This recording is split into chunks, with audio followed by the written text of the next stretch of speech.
slow up, no I don't take shit. I got no love for the fakeness. If you wanna play tough and wanna hate this, I'll always show up.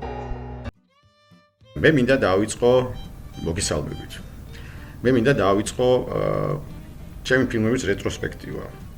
Ну, წარვადგინოთ თითოეულ ფილმს აქვს ძალიან საინტერესო ისტორია. ისტორია პირველი ავიატორის შესახებ, ეს არის ქებურიასი. მე დეტალურად არ მოვყვებით, ნუ ჯობია ნახოთ, იმიტომ რომ დეტალები ძალიან საინტერესოა, როგორ იყო, რანაირად იყო. ერთს აღნიშნავ, რომ აი შერეკილები ფილმი არაჩვეულებრივი, ხო?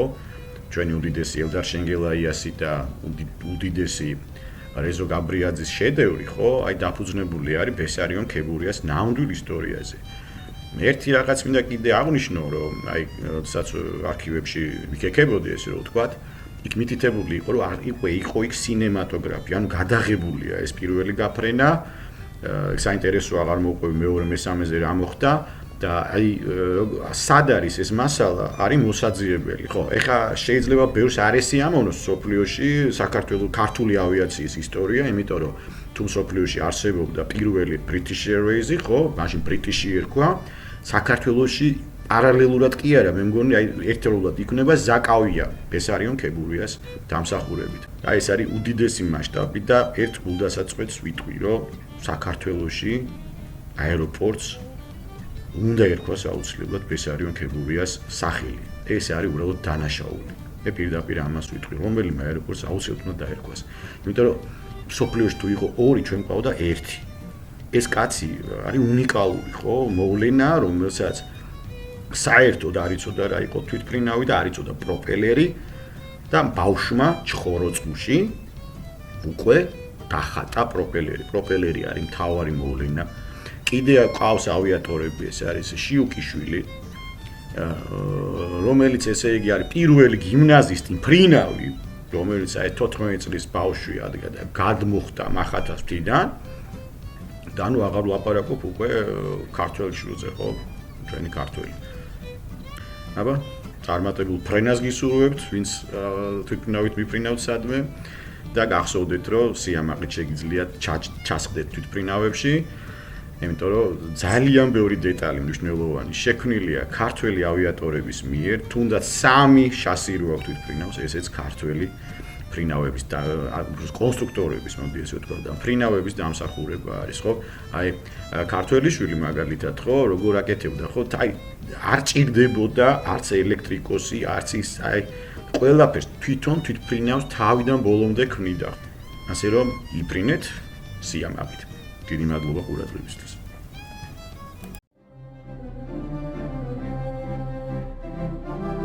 1910 წლის 24 ოქტომბერს მთელი თბილისი ზანგი იბრაელის ბოსტანს მიაწყდა. უკრავდა სასულე ორკესტრი, კინტოები ხილით სავსე ხუნჩებს დაარბენინებდნენ. იყიდებოდა ჟიგულოვსკის ლუდი და მლაშე ბუბლიკები. იმჟამინდელი თბილისის პრესა და ქალაქში გამოკრული აფიშები უცნაურ ამბავს იუწყებოდნენ. შაბათს საბურთალოს მინდორზე, ზანგი იბრაელის ბოსტანთან, აეროპლანისტი ბესარიონ ქებურია თავისი მანქანით ჰაერში აფრინდება. დასაწყისი საღამოს 7 საათზე. წვიმიან ამინდში ფრენა არ იქნება. შაბათ დღეს მზიანი ამინდი იყო. შუა მინდორში ზეწარ გადაფარებული აეროპლანი იდგა. გამოჩნდა მფრინავიც. ქებურია კაბინაში ჩაჯდა. აგუგუნდა ორკესტრი. მანქანა დაიძრა. ხტუნვითა და ფრთების კნევით წინ გაქანდა. მერე აიწია, აფრინდა, ასე 5 მეტრზე წამოვიდა და თივის ზვინში ცხვირით ჩაერჭო. ხალხი მფრინავისკენ გაიქცა. თავგატეხილი ბესარიონი არამიანცის საავადმყოფოში მოათავსეს.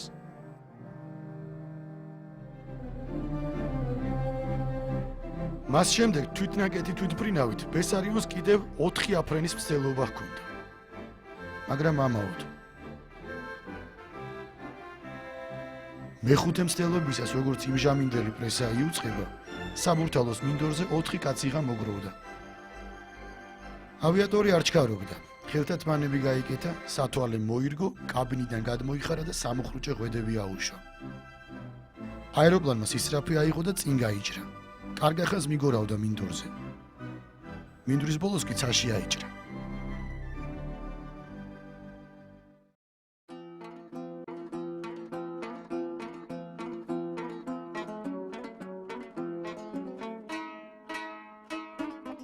ბესარიონ-ქებურია 1870 წლის 15 თებერვალს მაშინდელი ქუთაისის გუბერნიის ზუგდიდის მაზრის სოფელ ქვედაჭყოროწყუში დაიბადა. მამამისი დულგალი ყოფილა, დედამისი კი მთელს მაზრაში სახელგანთქმული მკურნალი. მომავალში ორივე ხელობა გამოადგა ბესარიონს. თვითმფრინავებს როგორც წესი თვითონვე აგებდა და კატასტროფაში მიღებულ იარებსაც თვითონ მკურნალობდა.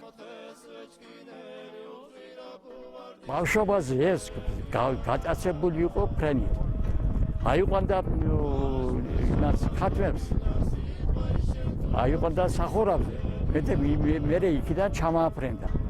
და უყურებდა აბა როგორი დაიშვება, როგორი ისა და ბევრი რამ სხვადასხვის ფრენის საქმე, აი ფრენელებიდან ისწავლა. ფრინველების მენა უყვარდა და ყველა ფრინველს თავისებურად უყვარს ფრენაო. ეგრე გვიხსნიდა ჩვენ მერე. რა არის რომ დააფრენავს, აი ფრთები, აი ასე მერცხალი სულ სხვანაირად დააფრენავს, ბულბულის ფრენა სულ სხვანაირიაო. პატარა ბესარიონი, როდესაც ის ქვედაჭყოროწყუ არის ესეთი სოფელი ჭყოროწყუს რაიონში და იქიდან მწყემსები მიერეკებოდნენ ძროხებს ფოთში. გაყვა ეს ფეხშიშველა ბიჭი, 14 წლის ბიჭი გაყვა და პირველად დაინახა მატარებელი მაშინ. და იმდენად დიდი შთაბეჭდილება მოახდინა ბესარიონზე ამ მატარებელმა, რომ დარჩა რკინიგზის მშენებლობაზე და იქ მიებარა სლივიცკი იყო იქ ინჟინერი, ვინმეა ჩვენი ელდარი და გიორგი შენგელაევის ბიძია და იმდენად ნიჭიერი აღმოჩნდა, რომ რამოდენიმე წელიწადში უკვე ჩვენ ვხედავთ ბესარიონს პეტერბურგში და ბრწყინვალე რუსულით, ესე იგი აბარებს, იქ ექსტერნად აბარებს გამოცდებს და ხდება საზღვაო მიმოსვლათა ინსტიტუტში, იქ რომელსაც ხელმძღვანელობდა გარსევანიშვილი. რუსეთის სამეცნიერო საზოგადოების დამაარსებელი და თავმჯდომარე მიხეილ გარსევანიშვილი ისე მოიხილა ქებურიას ნიჭით, რომ მას სამეცნიერო მოღვაწეობა შესთავაზა. გარსევანიშვილს ქებურიამ რუსეთის ავიაციის მამის ჟუკოვსკისთან შუამდგომლობას თხოვა. მაშინ იცოდა მან, რომ გარსევანიშვილი ახლოს იყო ჟუკოვსკისთან. ჟუკოვსკი ჩასული იყო ბერლინში და იქიდან ლილიენტალის პლანერის ნახაზები ჰქონდა წამოღებული. ბესარიონი მივიდა გარსევანიშვილის რეკომენდაციით ჟუკოვსკისთან და ერთ ღამეში გადმოხაზა ის ნახაზები და წამოვიდა საქართველოში. ინსტიტუტის დამთავრების შემდეგ ბესარიონი ორენბურგ-ტაშკენტის, ყარსის და ბორჯომის რკინიგზების მშენებლობაზე მუშაობდა. შემდეგ თბილისში დაბრუნდა და 1908 წელს ლილიენტალის ნახაზების მიხედვით საკუთარი პლანერი ააგო.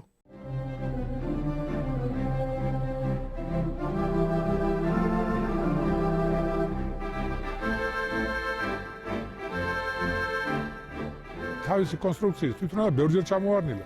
და რო ჩამოვარდნოდა, ბესარიონი ყოველ ცოცხალჯერ შებოდა და უნებედის ბევრჯერ. პირველი გაფრენა განახორციელა საქართველოში, განაცვიფრა. ეხლა დღეს შეიძლება ეს არ იყოს ისეთი რაღაცა, რომ ეს ჩვეულებრივი ამბავი იყოს, მაგრამ მაშინ ეს იყო საოცრება, რომ ბესარიონ-ქებურიაზე ლეგენდა ვწყვებოდნენ. მაშინ, იმიტომ რომ ბესარიონ-ქებური იყო პირველი კაცი, რომელიც ქართველი კაცი, რომელიც მიწას მოწყდა და ცაში ავიდა, აფრინდა. 1910 წელს მსოფლიო სენსაციამ მოიცვა. ფრანგი ავიატორი ლუი ბლერიო საკუთარი კონსტრუქციის მონოპლანით საფრანგეთიდან ინგლისში გადაფრინდა.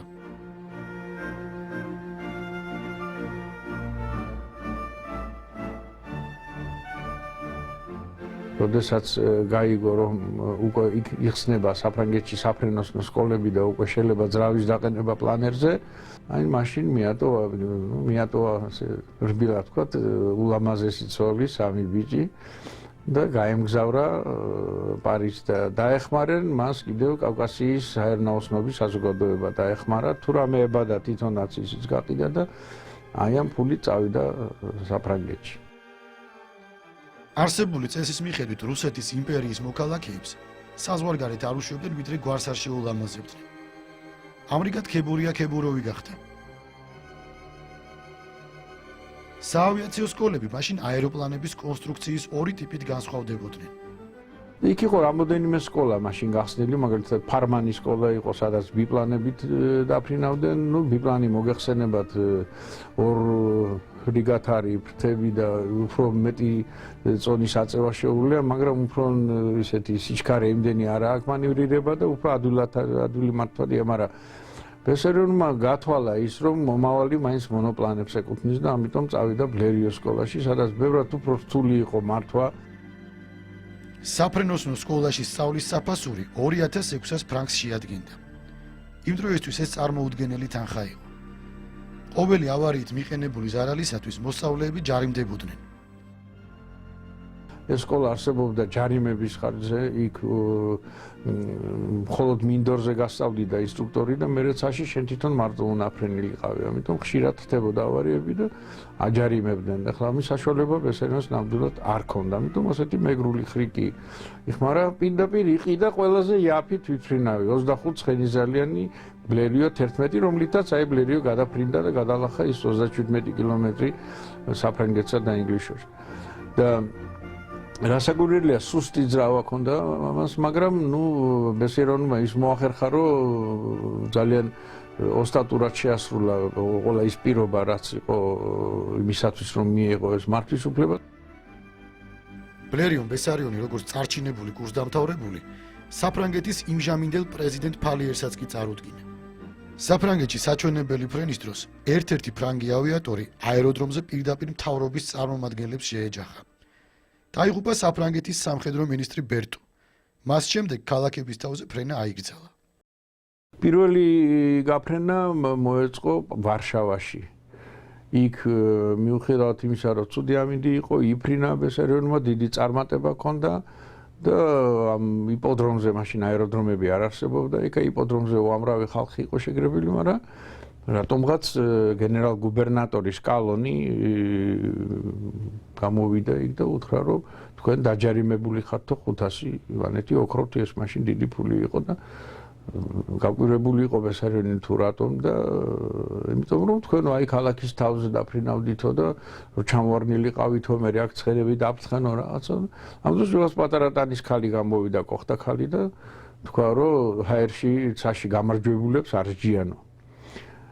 ბესარიონს გაუკვირდა, ვინ იყო ეს ქალი, თურმე მეუღლე ყოფილა ამ გენერალ-გუბერნატორის და მე თხოვნით მიმართა ბესარიონს, რომ იქნებ ცაშიო მეც მგზავრად ამიყვანოთ. ცოტა რთული იყო, იმიტომ რომ თქვენ უნდა წარმოიდგინოთ, როგორც მე ვარ ახლა ამ სავარძელში, როგორც ვარ, აი ეს სავარძელი დაფრინავდეს, აი რაღაც ისეთი ზღაპრული წარმოსადგენია, იმიტომ რომ მაშინ იმ დროინდელ თვითმფრინავებში იმდენად დაცული ის ირგვლივ, როგორც ახლა თანამედროვე თვითმფრინავებში არ იყო.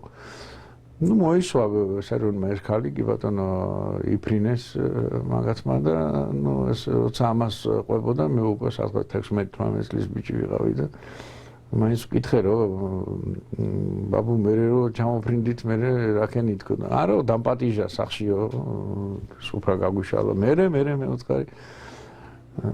მე შმაკურა ჩემხედა ესე და მე არაფერი ვეძი, ესეთი მე ჩემი ცოლი, ჩემი ულამაზესი სოფიო მიჩვენოდა სიცოცხლესა და მე კიდევ პილმენი ქონდაო იმ ქალსა ხინკალის მაგვარი შენიო და 59 რო გადაყლაპა ამ პატარა ქალმა, მე ცუდად გავხდიო და გავიქეციე კიდე. სიყვარულზე ლაპარაკი ბავშვებთან მაინც და მაინც არ უყვარდა ბაბუას. სერიოზული პიროვნება იყო ისე. და მაგრამ დედა მიცოდა და დედისგან ვიცი, დედა ჩემისგან ის, რომ ამას ბაბუა ჩემი უყვარდა და ჩუმად ხდებოდა და როცა წაიყვანა, აი ნახავ რა ხერს ნახავ და რა სიმდიდრეს მაგკაცთან რო გაყევიო და ამ სიტყვებით დაამთავრა ბებია ჩემის დედამ შვილის მიმართ საყვედურის გამოთქმა და მე კი როგორც სიძე კარგად აფასებდნენ და უყვარდათ. მაგრამ ვიღაცა ვაჭარი იყო ძალიან მდიდარი და ეს ულამაზესი გოგო უყვარდა და თხოვლობდა ისა მშობლების სურვილი იყო მიეთხოვებიათ მაგ ვაჭრისთვის. მაგრამ ბაბუა ჩემის სიყვარულმა ესე გაპარვა გადააწყვეტია, უბრალოდ დღეს გაპარვას ეძახიან ამას. გატაცება კი არა, გაიტაცეო ბაბუას რა ხანდიხავ ვკითხავ. არა, თვითონ მეც უყვარდიო, როგორც მე მიყვარდა ისე და წამოვიდა და ისე დახითო. სოფიომდე ბესარიონს გაკოტრებული თავადის ქალი კესარია ხვარებია, მაგრამ მათი სიყვარული უიღბლო აღმოჩნდა. მომავალი ფათერაკიანის ასიძო კესოს მშობლებმა დაიწუნეს და მდიდარ ვაჭარს მიათხოვეს ძალით. ვიცი მშობლებიდან რომ და თვითონ ბესარიონიდანაც რომ მას ყარებია ჩემი მამი და კესარიონ კვირგველი.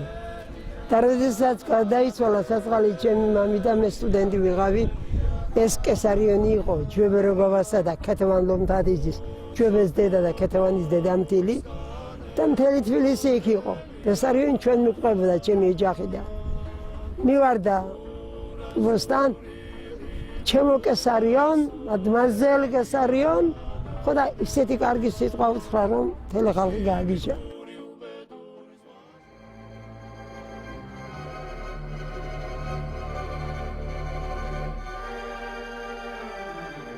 $1912 წელს ქებურიამ კავკასიაში სიმაღლის რეკორდის დამყარება განიზრახა. მან თავისი აეროპლანით სარეკორდო გაფრენა მოახდინა. ზღვის დონიდან 1500 მეტრზე ავიდა. მას მიეცა უკვე იმის საშუალება, რომ მოეწყო გადაფრენები სოხუმიდან, სენაკიდან, ფოთიდან, ბათუმში ქონდა გაფრენები, საჩვენებელი ფრენები. მერე იქ ლექციებს კითხულობდა, პოპულარულ ლექციებს უხსნიდა თუ რა არის ავიაცია, საზოგადოებას და რამდენი ახალგაზრდა ვინც წავიდა ავიაციაში, აი ამ ბესარიონის სიყვარულით ყოველ შემთხვევაში, აი ერთ-ერთი პირველი ქართველი მფრინავი ნინო ხუბულავა არის ეკიდან წარმოშობით, ჩვენ მეზობლად არის ჭოროწყუს მეზობლათი სოფელი. ის მოიხიბლა ამ იდეით და ჩამოვიდა თბილისში და ნიკოლოზ ჯიბლაძე იყო მაშინ პირველი ამ სკოლის ფედერაცია იყო და შემოდიოდა აზერბაიჯანიც და სომხეთიც. ჰქონდათ სულ ორ თვითმფრინავი და აი ამ თვითმფრინავების პირველი ხაზები რო გაიხსნას ბაქოზე, სოხუმზე, სხვადასხვა ქალაქებზე, მერე შეიქმნა დაბრალი. ამას ყველაფერს ბესარიონის ხელმძღვანელობდა და მისი ენერგიით იქმნებოდა ეს ყველაფერი. პირველი აეროდრომების შენობაც რო არის ოპერის პირდაპირ აი წიგნების მაღაზიის თავზე, ისიც პირველად სამოქალაქო ავიაციის სამმართველო იქ დაბინავდა, ის დააშენა მაშინ ბესარიონმა 2 სართული იმ შენობას ავიაციის სამმართველოსთვის. დღევანდელი გადმოსახედიდან როცა ვიხსენებთ თუ საიდან დაიწყო სამოქალაქო ავიაციის განვითარება, ვითომ და შეიძლება გააკეთო ისეთი დასკვნა, რომ პრაქტიკულად ის ტექნიკა, რომელიც არსებობდა თავდაპირველად, ძალიან მოკლე მანძილზე დაფრინავდნენ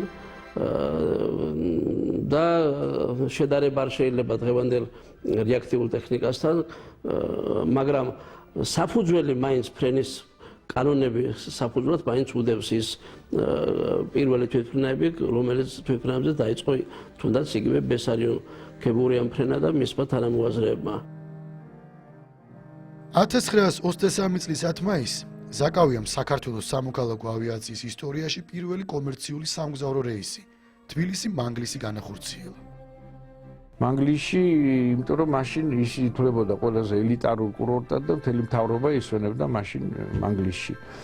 და საღარაძე იყო პილოტი და რო გაფრინდნენ იქით გზაზე რაღაცა შეემთხვა და მინდორში დაждდნენ იქ და წრეებმა რო დაინახეს თვითმფრინავი პირველად გაგიჟდნენ ისინი ცხარი დაკლეს, გაიშალა სუფრა და მოკლედ მესამე დღეს გაახსენდათ რომ მანგლისში მიფრინავდნენ ესენი და ამიტომ პირველი ის 20 წუთის მაგირად ასე ვთქვათ მესამე დღეს დამთავრდა. 1923 წელს ბესარიონ ქებურიას ხელმძღვანელობით პირველი შორეული საჰაერო ტრასა თბილისი-მოსკოვი გაიხსნა. ქებურია პირადად ხელმძღვანელობდა ახალი აეროდრომების შენებლობას ბაქოში და თბილისში. მეორე მსოფლიო ომის დროს კი ჭოროწყუში 2 საიდუმლო სამხედრო აეროდრომი ააგო. ბესარიონი 87 წლის ასაკშიც არ ეშვებოდა ფრენას. ბოლო რეისი ხანდაზმულმა ავიატორმა გარდაცვალებამდე 1 წლით ადრე ჭოროწყუდან ქუთაისში შეასრულა. ეს იყო 1957 წელი. ქუთაისიდან ჩამოფრინდა თვითმფრინავი. ბესარიონი წაგვიძღვა წინ ჩვენს დაგწვა პილოტი თვითონ შეცვალა, წაგვიყვანა ქუთაისში და უკან დაგვაბრუნა. ეს იყო მისი ბოლო გაფრენა. 1 წლის შემდეგ ის ტრავმისა და ავადმყოფობის შემდეგ დავგარგეთ.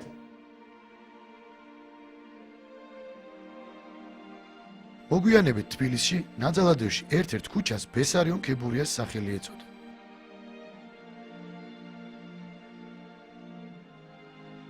თბილისის აეროპორტში თეიმურაზ კაჭარავას ავტორობით პირველი ქართველი ავიატორის ძეგლიც კი დაიდგა.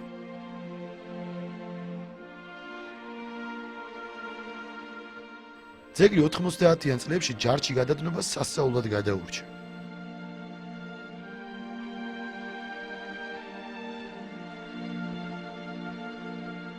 მაშინ, თითქმის 100 წლის წინათ, საბურთალოს მინდვრიდან აფრენილი ბესარიონის თვითმფრინავი კარგახანს ტრიალებდა მცირე პუბლიკის თავზე. შემდეგ მარცხნივ გავარდა და პირით თბილისის გენქნა. ბესარიონი ისევ არამიანცის საავადმყოფოში მოხვდა. სომხების ეკლესიას ვანგს დაჯახებოდა. სასწაულით გადარჩენილი, თავგატეხილი და ფეხმოტეხილი ბესარიონი მხოლოდ ერთადერთს გაიძახოდა. ხომ გაუფრინდი, აკი გეუბნებოდი თბილისის თავზე ციფრენს თვითმფრინავიო.